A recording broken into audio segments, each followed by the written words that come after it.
Hello again, it's Lock Noob, and I've had this padlock in my collection for absolutely ages. I genuinely don't know why I haven't picked it.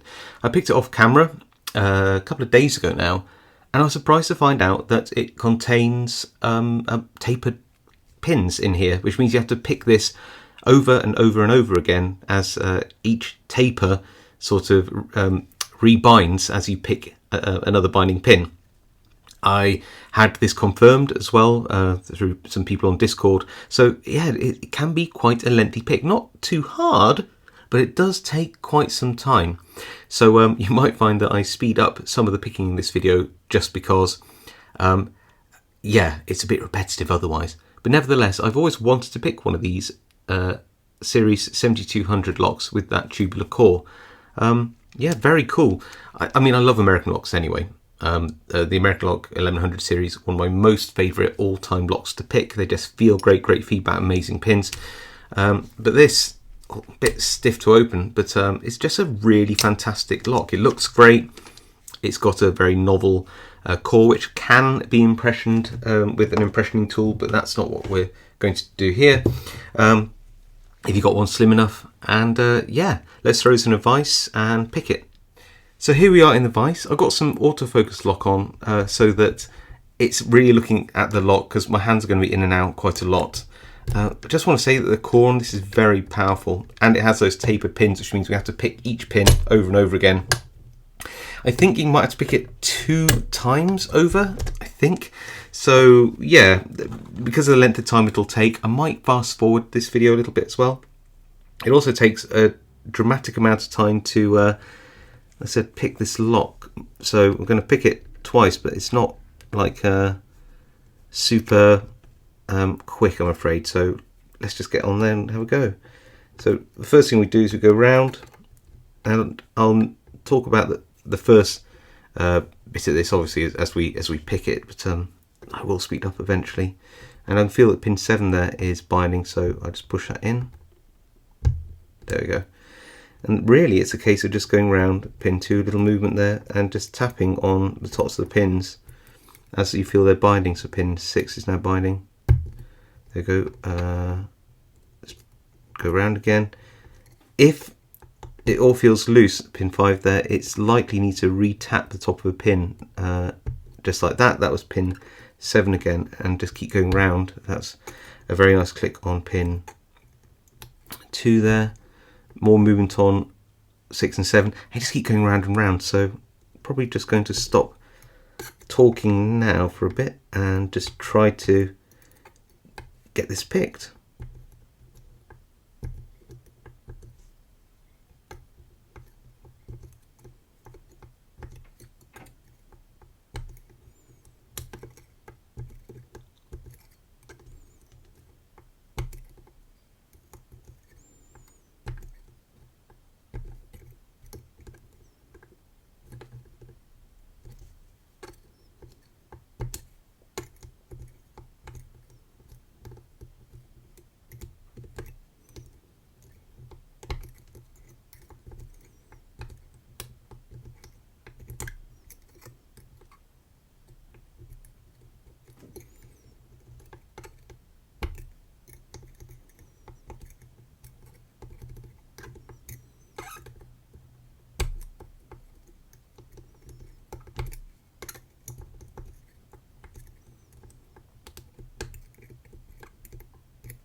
Okay, I think, oh, I thought we had an open. It was just pin 1 setting there.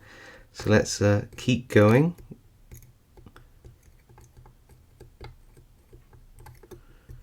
Or maybe it was actually. Let's just test everything. It could be because the core is so strong that it might actually be. Yeah, it is. Ah, look at that. And all we managed to do is turn it 1 position like that. Oh, okay, well, that just goes to show, doesn't it? Yeah, let's crack on.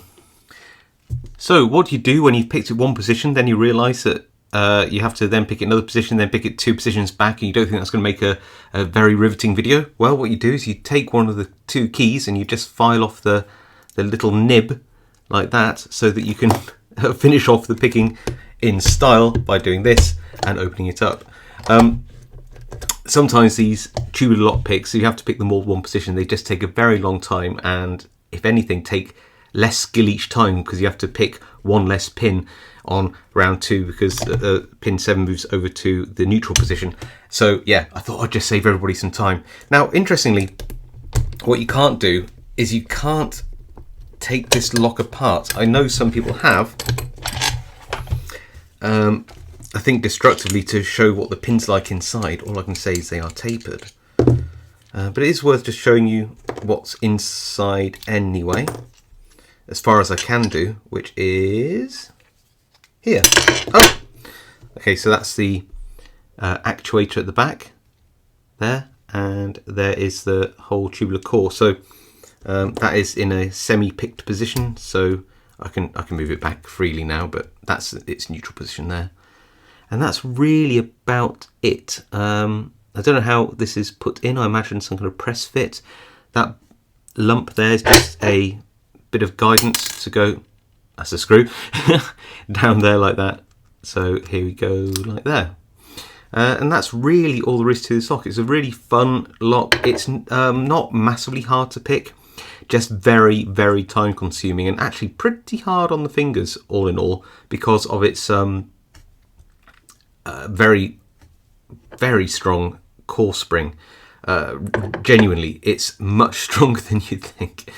But there you go. So I hope you will forgive my partial pick. I don't think it would have made too much thrilling viewing watching me pick this thing twice in a row.